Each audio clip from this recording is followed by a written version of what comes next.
நான் காது கிட்ட இருக்க கட்டியை தானே வெட்டுறீங்க, வேற எதுவும் பண்ணிடாதீங்க, எனக்கு வலிக்க போகுது.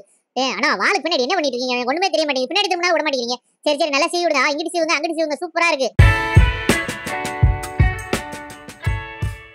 வணக்கம் நண்பர்களே, இன்னைக்கு நம்ம சாய் பெட் கிளினிக் விருதுநகர் விசிட்டுக்கு வந்திருக்கோம். ஸோ இவர் பேர் தான் ஹாப்பர். இவர் பார்த்தீங்கன்னா ஒரு ஜெர்மன் ஷெப்பர்ட் அண்ட் பார்த்தீங்கன்னா ரொம்ப ரொம்ப குட் பாய்ங்க. உங்க பெட் பேரண்ட்ஸை காணோன்னு ஒரு டேபிள் ஏறி தேடிக்கிட்டே இருந்தாரு. பட் இருந்தாலும் கொலைக்கல, ஒரு பதட்டமான சூழ்நிலையை உருவாக்கல. அவர் வாட்டுக்கு பேசாம இருந்தாரு. என்ன ஒன்று, கேமரா முன்னாடி என் முகத்தையும் பார்க்கறதுக்கு அப்படியே இங்கிட்ட அங்கிட்டு திரும்பிக்கிட்டே இருந்து.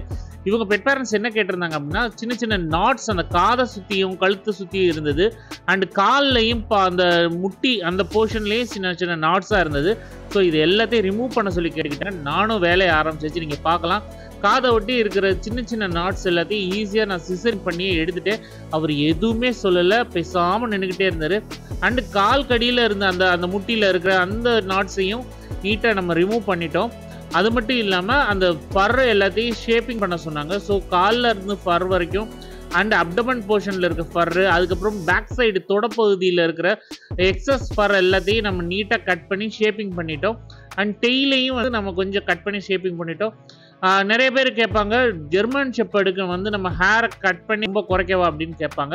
நோ, அப்படி பண்ண வேண்டியதில்லை. அதுங்களுடைய ஹேரே வந்து கொஞ்சம் அந்த மாதிரி ரஃபாக அடர்த்தியாக தான் இருக்கும்.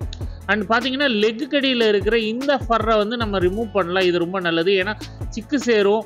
ஸோ அந்த மாதிரி ஆகாமல் இருக்கிறதுக்கு நம்ம ரிமூவ் பண்ணலாம். அதுக்கப்புறம் லாஸ்ட்டாக ஒரு ப்ரஷிங் நீங்கள் பார்த்தா தெரியும். முக்கியமாக ஜெர்மன் ஷெப்பர்டு வச்சுருக்கவங்க டெய்லில் நல்லா ப்ரஷிங் பண்ணுங்கள், அது ரொம்ப ரொம்ப நல்லது. ஸோ அதுக்கப்புறம் குளிப்பாட்ட ஆரம்பிச்சிச்சு. சாருக்கு வந்து கொஞ்சம் தண்ணி பட்ட உடனே தான் குளிப்பாட்டுறது வந்து பிடிக்கல. அவர் அங்கிட்டு இங்கிட்டு வெளியே போகிற மாதிரி ட்ரை பண்ணலைனாலும் ஒரு இன்ட்ரெஸ்ட் இல்லாமல் அப்படியே ஒரு ஓரமாக உட்கார்றது, எட்டி பார்க்கறது, அப்படியே பேசாமல் இருக்கிறது, அந்த மாதிரி ஒரு பிஹேவியர் பண்ணிக்கிட்டே இருந்தார். பட் வந்து உண்மையிலே சொல்ல போனால் இங்கிட்ட அங்கிட்டுன்னு ஓடலை, என்னை இழுத்து வைக்க மாதிரி பண்ணலை. அந்த விஷயத்தில் வந்து சார் ரொம்ப குட் பாய்ங்க. அண்ட் இவங்க பெட் பேரண்ட்ஸ் வந்து ரொம்ப அருமையாக வளர்த்துருந்தாங்க. இந்த மாதிரி ஒரு ஜெர்மன் ஷெப்பர்ட் ப்ராப்பராக ஒரு ஹியூமன் அட்டாச்மெண்ட்டோட, அதே சமயம் எந்த ஒரு பதட்டமும் இல்லாமல் இந்த மாதிரி வளர்க்குறது வந்து உண்மையிலேயே சூப்பரான கேரக்டர். இவர் வந்து நல்ல கேரக்டர் பார்த்துக்கோங்க.